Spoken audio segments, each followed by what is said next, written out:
Shalom, shalom, everyone. My name is Elijah Kohanim, and this class is on the secrets of the Mezuzah. The insights that I'm going to be talking about are provided by the Zera Shimshon from the Parshat of Balak, and this is going to be a fairly short class. I'm going to try to break it down to the best of my ability. So the Zera Shimshon, he was a very holy Kabbalist that lived about 300 years ago, and he wrote some really interesting insights on every week's Torah portion. On the Parsha of Balak, he asks a question. It says in the Parsha, Ma tovu ohalecha Yaakov mishkenotecha Israel. How goodly are your tents, Yaakov, your dwelling places, Israel. Now the question that's asked is, why was it necessary to put the word matovu? How goodly are your tents? Don't we know the tents of Yaakov were goodly? Surely there wasn't a mistake that the word ma was put in there. You know, like in the English language, we try to make sentences as short and as concise for people to understand when writing letters. But the Torah makes no mistakes. It doesn't add extra words for no apparent reason.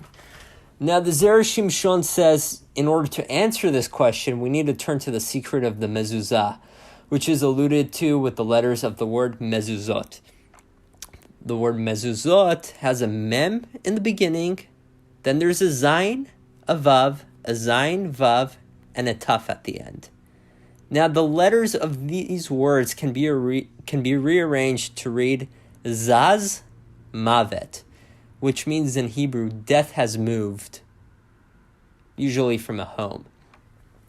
Now, in addition, the Kabbalists point out that the gematria of the four letters between the mem and the taf at the end of the word mezuzot, zayin vav, equate to the name of Hashem, equate to the gematria of the name of Hashem, which is 26, which is also the same as the word as Hashem's name of Yud Ke Vav Ke.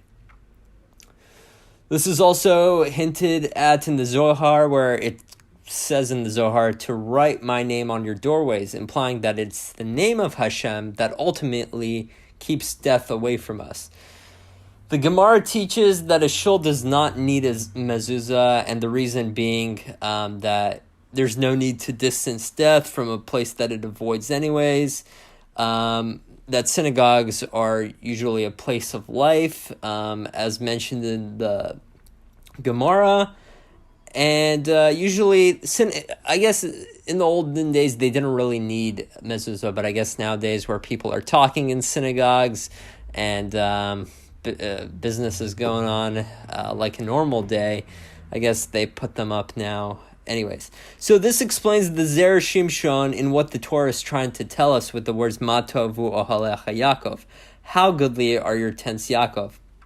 The gematria of the words Ma tovu is 66 plus the number of the two words equals 68.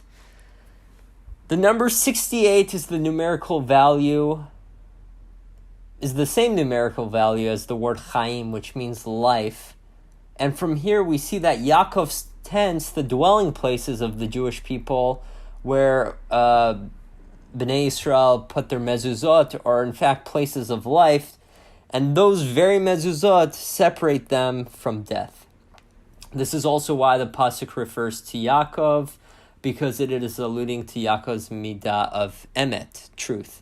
Actually, something interesting that a friend pointed out to me is that the words emet, the aleph, mem, and taf, all three of those letters stand on two legs, reinforcing that it's all truth, and emet never falls. It's standing on two legs. There's an aleph with two legs, a mem has two legs, a taf has two legs.